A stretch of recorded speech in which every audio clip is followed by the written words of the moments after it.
어느 한 농부가 숲속을 거닐다가 우연히 독수리알 하나를 발견하게 되었습니다. 농부는 이 알을 가지고 집에 오더니 닭장 안에서 알을 품고 있는 암탉 밑에다가 넣어둡니다. 수일이 지나자 병아리들이 부화하는 중에 새끼 독수리도 알을 깨고 태어났습니다.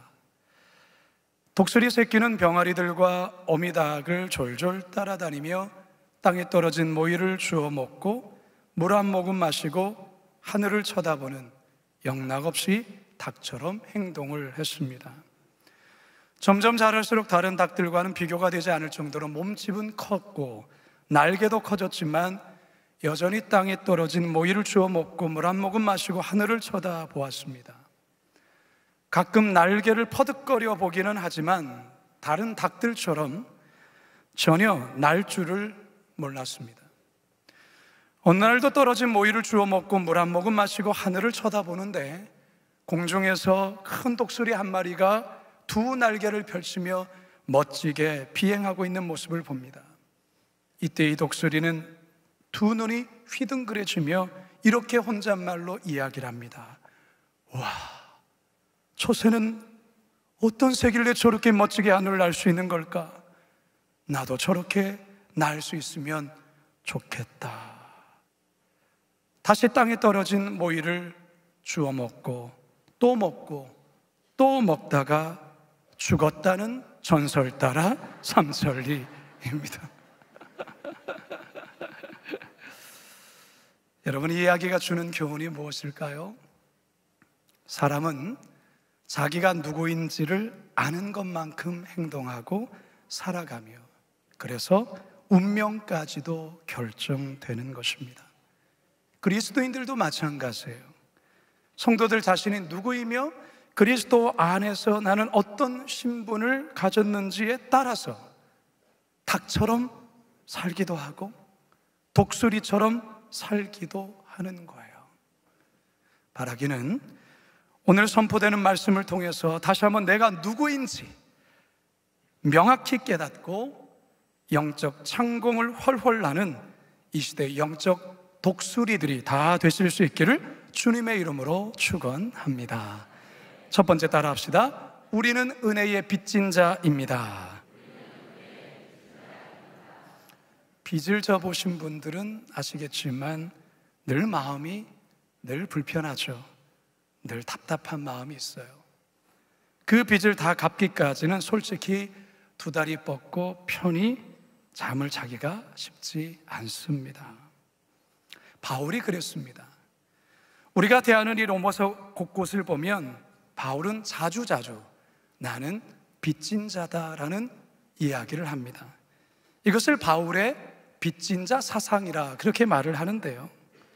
빚진 자 사상이라는 것은 바울이 복음을 전하는 동기나 복음을 전해야 되는 필연성이 하나님께 빚을 졌기 때문이다라는 거예요. 로마서 1장 14절을 같이 한번 읽어봅니다. 시작. 헬라인이나 야만인이나 죄 있는 자나 어리석은 자에게 다 내가 빚진 자라. 오늘 우리가 읽은 본문에서도 이 빚진 자 사상이 그대로 나타나고 있어요. 12절도 읽습니다. 시작. 그러므로 형제들아 우리가 빚진 자로 돼 육신에게 져서 육신대로 살 것이 아니리라. 사도 바울은 우리 모두가 하나님께 큰 빚을 졌다 그렇게 이야기를 합니다. 따라서 우리는 하나님께 빚진 자이기 때문에 육신의 욕망과 그리고 육신의 어떤 정욕을 따라 내 마음대로 살아서는 안 된다고 그렇게 강조를 하고 있습니다. 사랑하는 성도 여러분, 저와 여러분이 하나님께 빚을 많이 지었다는 것을 아십니까? 잘 모르시는 것 같아서 얘기해 드립니다. 여러분, 저와 여러분이 하나님께 많은 빚을 졌어요. 얼마의 빚을 졌냐면 40조의 빚을 졌어요. 아니 목사님 그런 뻥을 치시네 이렇게 생각하시는 것 같지만 아니에요. 성경적 근거를 말씀드릴게요. 마태복음 18장 23절과 24절 시작. 그러므로 천국은 그 종들과 결산하러 하던 어떤 임금과 같으니 결산할 때에 10,000달란트 빚진 하나를 데려오매. 자, 10,000달란트, 10,000달란트, 이게 얼마의 액수냐? 오늘날로 따지자면 한 달란트가 현재의 도량형으로 약 33kg 정도가 됩니다. 금의 국제 가격, 요즘에 이 금의 시세가 어떻게 되는지 모르겠지만요, 금 1달란트에 적용해서 계산을 해보면 40억 6천만 원 정도가 됩니다. 1달란트가. 자, 그러면 10,000달란트를 계산기를 두드려 보세요. 대충 얼마가 나올까요? 40조가 나와요. 40조. 그러니까 저와 여러분들이 40조의 빚을 하나님께 빚진 자라는 것이죠. 이 10,000달란트라는 것은 한 개인이 갚을 수 있는 액수가 아니에요. 도무지 우리들의 힘과 우리들의 노력으로는 갚을 수가 없어요. 이 채무는 절대로 해결할 수 없는 금액이라는 거예요. 자, 그런데 이 놀랍게도 이 채무를 해결해 주십니다. 누가 해결해 주십니까? 하나님께서. 마태복음에 보게 되어지면 이 임금 대신 하나님이시죠? 이 임금이 모두 다 탕감해 주고 있어요. 18장 27절 시작. 그 종의 주인이 불쌍히 여겨 놓아 보내며 그 빚을 탕감하여 주었더니 40조의 빚을 빵원으로 만들어 주었다, 그 말이에요. 여러분, 평생을 대출을 갚고 이 빚 가운데 걸어가시는 분들이 많죠. 그 빚을 빵원으로 만들었을 때의 그 기쁨, 그 행복감, 아마 경험해 보신 분들 아실 거예요. 근데 여러분, 40조, 사실 우리에게 상상조차 안 되는데 40조의 이 빚을 탕감해 주셨다, 영원으로 만들어졌다라는 거, 이 얼마나 감사할 일입니까? 이거 우리 갚지 못하면 우리는 영원히 영혼의 감옥에서 고통당하여 영원히 살아야 되는 운명이었다라는 거예요. 이것을 다 탕감해 주셨어요. 여러분, 근데요, 더 정확히 말하자면 하나님께서 그래, 없는 걸로 해줄게, 제로로 만들어줄게, 이게 아니죠. 누가 대신 갚아줬어요. 누가 대신 갚아줬습니까? 예수 그리스도. 하나님의 아들이신 예수 그리스도께서 십자가에 매달려 우리가 진 10,000달란트 40조의 그 빚을 갚아주셨다, 그렇다라는 것이죠.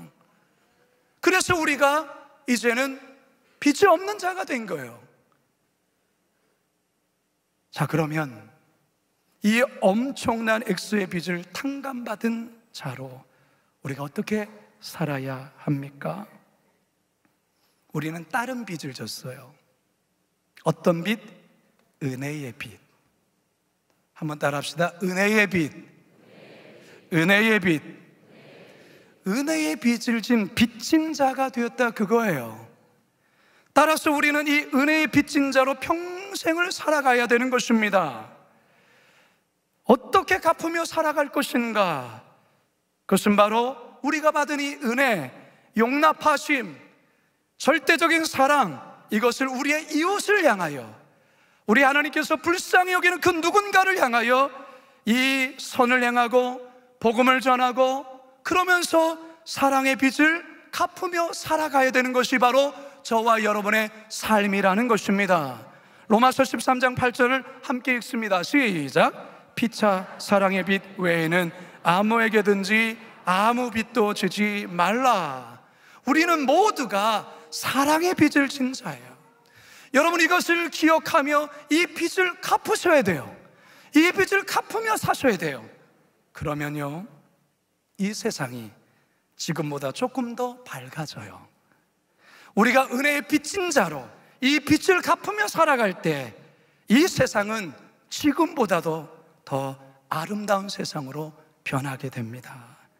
바라기는요, 저와 여러분 모두가 이 엄청난 액수에, 말로 표현할 수 없는 이 액수를 탕감받은, 그래서 하나님께 은혜의 빚진 자라는 이 분명한 정체성을 가지고 이웃들과 주변 사람들에게 늘 갚으며 살아가시는 저와 여러분 모두가 되시길 주님의 이름으로 축원합니다.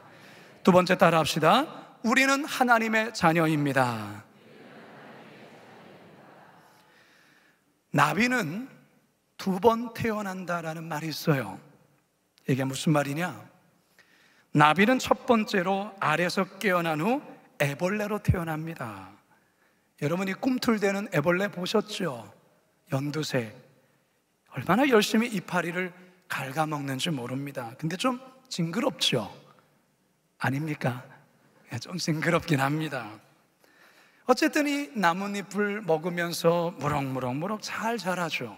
자, 그러다가 어느 정도 커지면 이제 번데기로 변하는데, 번데기 안에서 한동안 죽어있는 모습처럼 한동안 있다가 그 안에서 여러 변화를 거쳐서 새롭게 나비로 태어납니다. 이건 참 신비예요, 신비. 그래서 2번 태어난다 그리 말하는 거예요. 애벌레가 번데기 안에 들어가면 그 안에서 모든 게 다 녹아요. 그리고 새롭게 재창조되는 역사가 일어나는 거예요.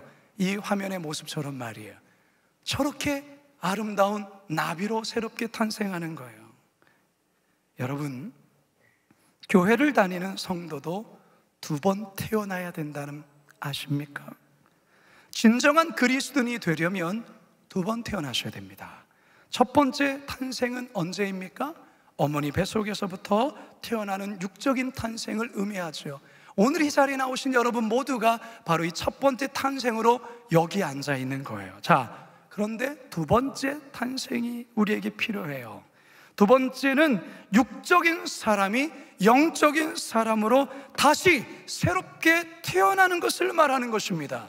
이것을 기독교에서는 born again, 거듭남, 중생이라고 말하는 것입니다. 여러분, 이 2번째 태어남이 아주 중요합니다. 여러분, 교회를 열심히만 다닌다고 해서 그 사람이 거듭나는 건 아니에요. 교회를 열심히 다니면 그냥 교인이에요. 열심히 교회를 다니면 기독교인이 될 수 있어요. 그런데 여러분, 교인은, 종교인은 천국에 들어가지 못해요. 그럼 어떤 자가 천국에 들어갑니까? 성령으로 거듭난 자, 영적으로 다시 태어난 자가 천국에 들어가는 거예요. 여기 서 있는 목사인 제가 목사이기 때문에 천국 가지 않아요. 장로님이시기 때문에 천국 가는 거 보장받을 수 없어요. 직분으로 천국이 보장되는 게 아니에요. 거듭났냐? 그게 중요한 거예요. 성령 안에서 새롭게 2번째의 탄생을 경험했느냐? 이게 중요한 거예요. 성령께서 하시는 가장 중요한 일이 바로 육적인 사람, 종교적인 사람을 영적인 사람, 영의 사람으로 변화시키는 바로 그 일을 성령께서 하십니다. 그래야 우리는 하나님의 자녀가 되는 거예요. 그래야 우리는 천국에 가게 되는 것입니다.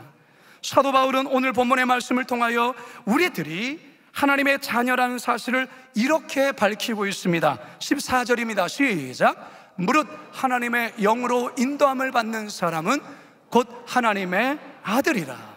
하나님의 영, 즉 성령의 인도함을 받는 자가 하나님의 아들, 하나님의 자녀라는 거예요. 이것은 반대로 하나님의 영, 성령의 인도함을 받지 못하는 자는 그가 교회를 열심히 나오고 봉사를 열심히 하고 헌금을 많이 한다 할지라도 하나님의 자녀가 아니라는 거예요. 사랑하는 성도 여러분, 이 말씀이 굉장히 중요합니다. 성령께서 우리가 하나님의 자녀라는 것을 친히 증언해 주시고 보증해 주시는데요, 자, 오늘 보면 16절도 함께 읽습니다. 시작. 성령이 친히 우리의 영과 더불어 우리가 하나님의 자녀인 것을 증언하시나니. 성령께서 우리가 하나님의 자녀됨을 증언하신대요. 그럼 이게 어떻게, 이 구체적으로 뭔가, 어떻게 내가 성령의 인도함을 받고 어떻게 내가 하나님의 자녀가 된 것을 어떻게 알 수 있고 확인할 수 있는가? 성령의 인도함을 받는 하나님의 자녀들에게는 공통된 특징이 있어요. 여러분, 이것을 통하여 내가 하나님의 자녀인지 그렇지 않은지를 스스로 한번 점검해 보세요. 첫 번째, 자기의 주장, 자기의 아집, 자기의 뜻과 같은 육의 소욕을 따르지 아니하고 성령의 뜻, 하나님의 말씀, 이 뜻 가운데 기꺼이 나의 육의 소욕을 내려놓고 성령의 뜻을 쫓아간다 하면 여러분은 하나님의 자녀가 맞아요. 13절 함께 읽습니다. 시작. 너희가 육신대로 살면 반드시 죽을 것이로되 영으로서 몸의 행실을 죽이면 살리니. 우리가 하나님의 자녀가 되기 전까지는 이게 안 됐어요. 육신에 따라 살아갈 수밖에 없어요. 육신이 원하는 대로 끌려다녔어요. 죄의 노예였기 때문에 그렇죠. 그러나 하나님의 자녀는 이제 그렇게 살지 않아요. 그렇게 살지 않아도 돼요. 살지 않을 수 있어요. 어떻게 해요? 영으로서 몸의 행실을 죽이며 살아갈 수 있는 거라는 것이죠. 두 번째로, 무서워하는 종의 영이 아닌, 무서워하는 종의 영을 받지 아니하고 평강의 영이 우리 안에 내면에 거하신다라는 것이죠. 로마서 8장 15절 함께 읽어볼까요? 시작. 너희는 다시 무서워하는 종의 영을 받지 아니하고. 항상 뭔가 종교적으로 지키면은 안심하고, 그렇지 않으면 늘 불안하고, 율법주의적인 신앙 속에서 늘 불안과 두려움 가운데에 신앙생활을 한다고 한다면 그는 지금 무서워하는 종의 영 가운데 있는 거예요. 그러나 주님께서 주시는 참된 평안, 평강이 내 안에 거하면 바로 그 사람이 하나님의 자녀라는 것이죠. 마지막 세 번째가 가장 중요한데요. 자, 15절 하반절입니다. 시작. 양자의 영을 받았으므로 우리가 아빠, 아버지라 부르짖느니라. 할렐루야. 우리가 뭐라고 부르짖는다고요? 아빠, 아버지. 하나님을 아빠라고 부를 수 있다라는 거예요. 이 아빠라고 번역하고 있는 이 말은 아람어 아바를 그렇게 번역한 건데요, 이 단어는 유대 사회에서 어린 자녀가 아버지를 친밀하게 부를 때 사용하는 표현이에요. 어린 자녀들이 아빠, 아빠 하는 그거예요. 여러분, 어느 종교를 가보더라도 자신이 숭배하고 섬기는 신을 아버지, 아빠라고 부르는 데는 그 어디에도 없어요. 불교에서도 그렇게 하지 않아요. 이슬람에서도 그렇게 하지 않아요. 그 어느 종교에서도 그렇지 않아요. 오직 우리 기독교에서만 하나님을 아버지라 불러요. 사랑하는 여러분, 여러분들이 하나님을 아버지라 부름이 전혀 거리낌이 없습니까? 그것이 여러분에게 기쁨이 되십니까? 그렇다면 여러분 하나님의 자녀입니다. 제가 아빠가 처음 되었을 때, 저 아이를 갖고 이 아이가 태어나서 처음으로 이 아이가 아빠라고 불렀던 그 순간을 지금도 잊지 못해요. 그때의 감격, 그때의 전율, 그 뭔가 알 수 없는 그 감격이 20여 년이 훨씬 지났는데도 그게 제 안에 있어요. 내가 이 아이의 아빠구나. 내가 이 아이의 보호자구나. 이 아이가 나를 아빠로 인식하는구나. 이게 얼마나 큰 기쁨인지 몰라요. 우리 하나님 아버지도 마찬가지예요. 우리가 하나님을 향해서 아빠, 아버지라 부를 때 우리 하나님은 기뻐하세요. 감격하세요. 여러분들이 뭘 해서 기뻐하는 게 아니라 우리 존재가 하나님을 향하여서 하나님을 아버지라 부를 때, 그분을 아버지라 인정할 때 우리 하나님은 기뻐하신다, 그 말이에요. 여러분, 유대인들은 하나님을 절대로 아버지라 부르지 않아요. 아니, 부를 수 없죠. 거룩하신 그 하나님을 어떻게 아버지, 어떻게 아빠라고 부르냐라는 거죠. 그런데요, 우리 예수님이 기도하실 때 하나님을 아빠, 아버지라 불렀어요. 그리고 오늘 본문에서 사도 바울이 오늘 말씀 통하여 성령을 받은 우리들이 하나님을 아빠, 아버지라 부를 수 있다라고 말하고 있는 것입니다. 그게 바로 하나님의 자녀이기 때문에 가능한 거예요. 할렐루야. 저는 모든 하루를 마무리하고 이제 눈을 감기 전에 아버지라고 부르면서 잠을 자요. 아버지. 그러면 뭔가 알 수 없는 그 깊은 하나님의 임재가 제 마음을 감싸죠. 아침에 일어날 때 아버지, 하나님 아버지, 그게 저에게 너무나도 큰 기쁨이에요. 사랑하는 여러분, 이번 한 주간 사시면서 하루를 마치면 눈을 감기 전에 하나님 아버지 부르실 수 있기 바랍니다. 아침에 깨었을 때에 하나님 아버지 부를 수 있기를 바랍니다. 여러분, 알 수 없는 성령의 그 임재가 여러분 안에 깊이 느껴질 겁니다. 이 기가 막히고 놀라운 자녀됨을 이번 한 주간 누리며 살기를 주님의 이름으로 소망합니다. 마지막 세 번째 따라 합시다. 우리는 천국의 상속자입니다. 바울은 계속해서 당시에 아주 흔하게 시행되었던 이 양자의 입양과 그 상속에 대한 이야기를 하면서 우리들의 신분과 우리들의 존재가 어떻게 바뀌었는지를 설명합니다. 17절 상반절을 봅니다. 시작. 자녀이면 또한 상속자, 곧 하나님의 상속자요 그리스도와 함께한 상속자. 우리가 자녀이기 때문에 그 자녀로서 누리는 특권에 대해서 이야기를 하고 있는 것입니다. 로마 시대에는요, 일반 시민뿐만 아니라 귀족과 황제 가문에서도 양자를 드리는 일이 흔했습니다. 특별히 자식이 없는 가문에서는 이 가문의 계승 문제를 해결하기 위해서 아주 똑똑하고 영특한 이 아이를 양자로 입양을 했습니다. 양자로 들어가면 그를 낳아준 그 아버지는 법적 권한은 소멸이 되고 새로의 이 양자로 들인 이 아버지의 권위 아래 들어가게 됩니다. 그래서 양자는 새로운 가족의 상속자로서 법적인 모든 지위와 특권을 누리게 되는데요, 로마의 초대 황제였던 옥타비아누스 황제도 율리우스 카이사르의 양자로 입양되어서 그의 후계자이자 상속자가 되지 않습니까? 사도 바울이 오늘 본문에서 바로 당시에 정말로 행해졌던 이 양자 삼는 일, 그걸 통하여서 그 모든 고난이 그 양자에게 상속이 되어지는 당시에 행해졌던 그 일을 통하여 오늘날 하나님과 그의 자녀된 우리들에게도 이것을 적용하고 있어요. 다시 말해서 저와 여러분은 하나님의 자녀로 입양되었기 때문에 하나님께서의 그 모든 것, 하나님 나라의 그 모든 것이 우리들에게 그리스도와 함께 상속되었다라고 우리에게 말씀하고 있어요.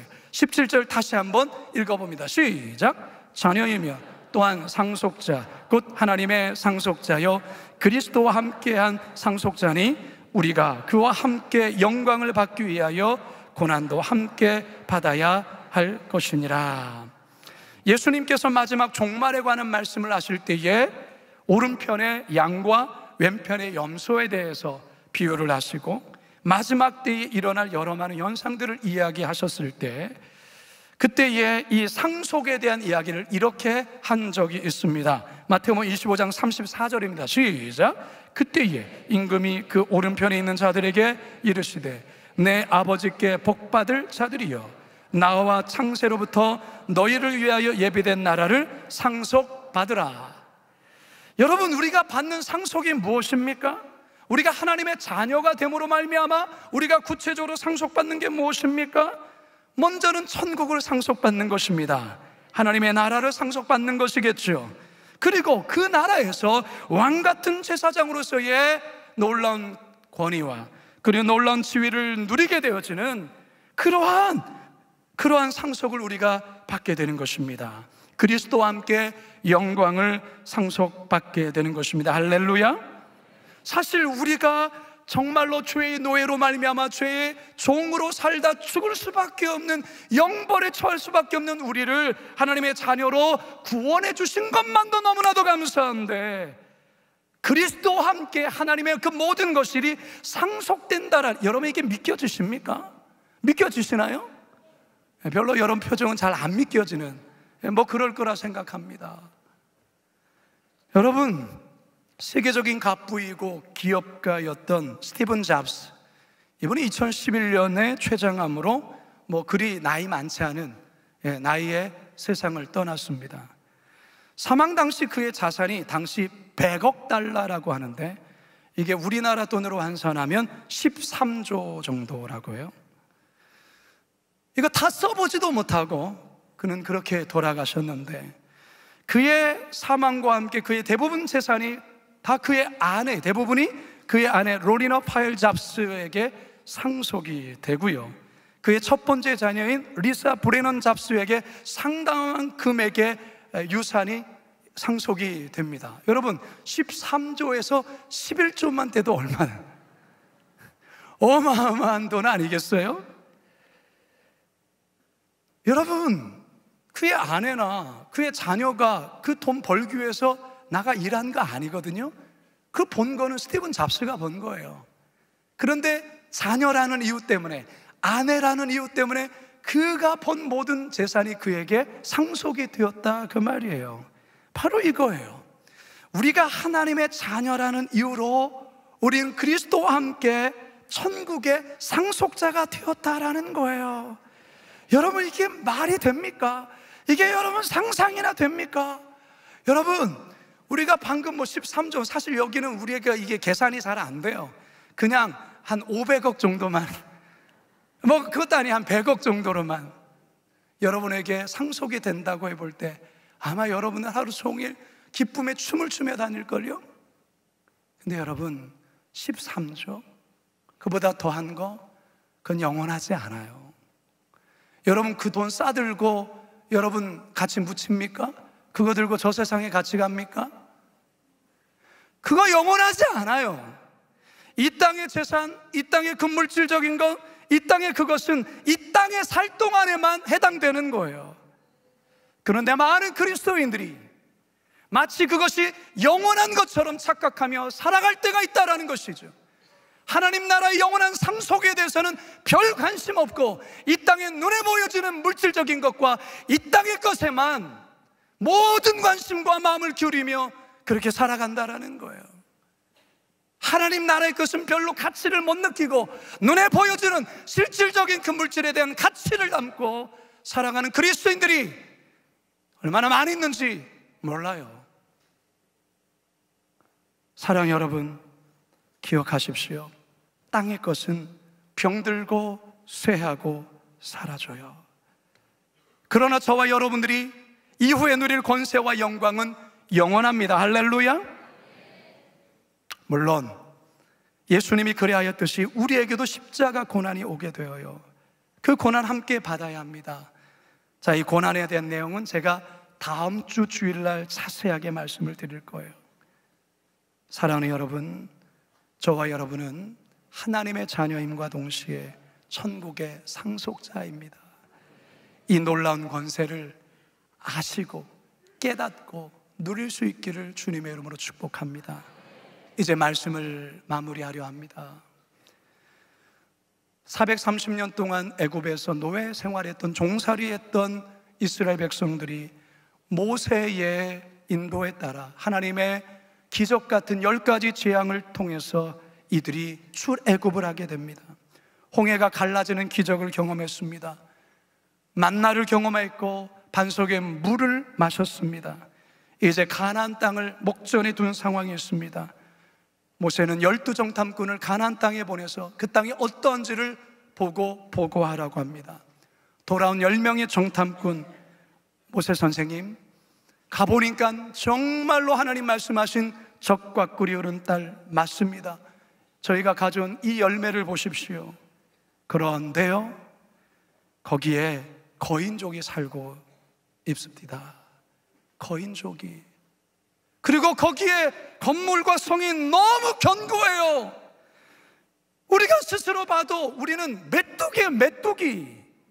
이 말을 들은 이스라엘 백성들이 밤새도록 통곡하며 우리 다시 애굽으로 돌아가자. 하나님이 분노하셔서 출애굽 1세대들을 광야 40년 동안 다 죽여버리십니다. 갈렙과 여호수아, 그리고 광야에서 태어난 출애굽 2세대들만이 가나안 땅으로 들어갑니다. 그들은 메뚜기라는 정체성을 갖고 있었던 거예요. 메뚜기는 가나안 땅 못 들어가요. 사랑하는 성도 여러분, 그렇다면 저와 여러분은 과연 누굽니까? 저와 여러분 누굽니까? 내가 누구인지 이제 아셨습니까?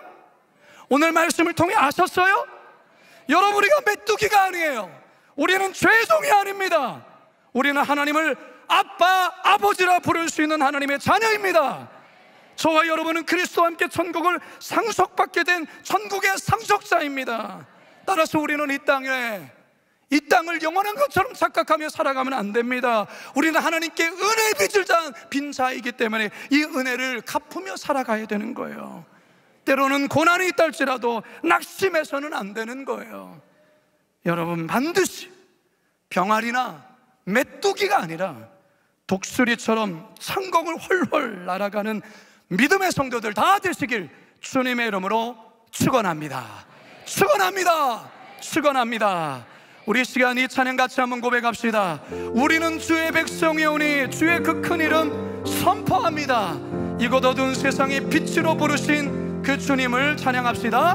우리는 주의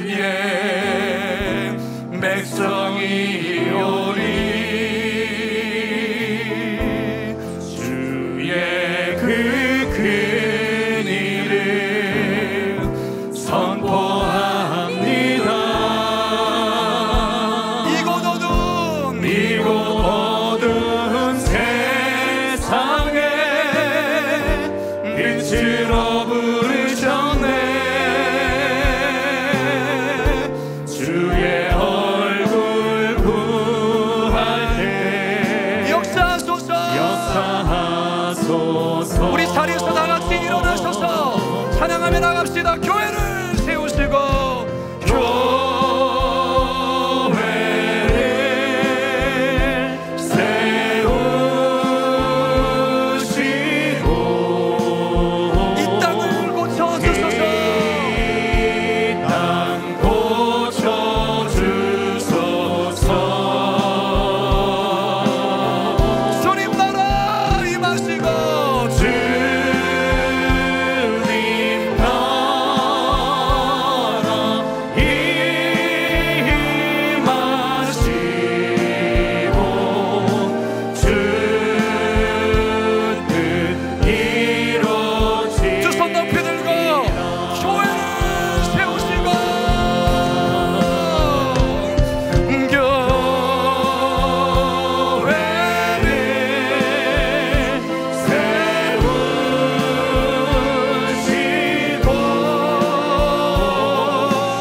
기도합니다.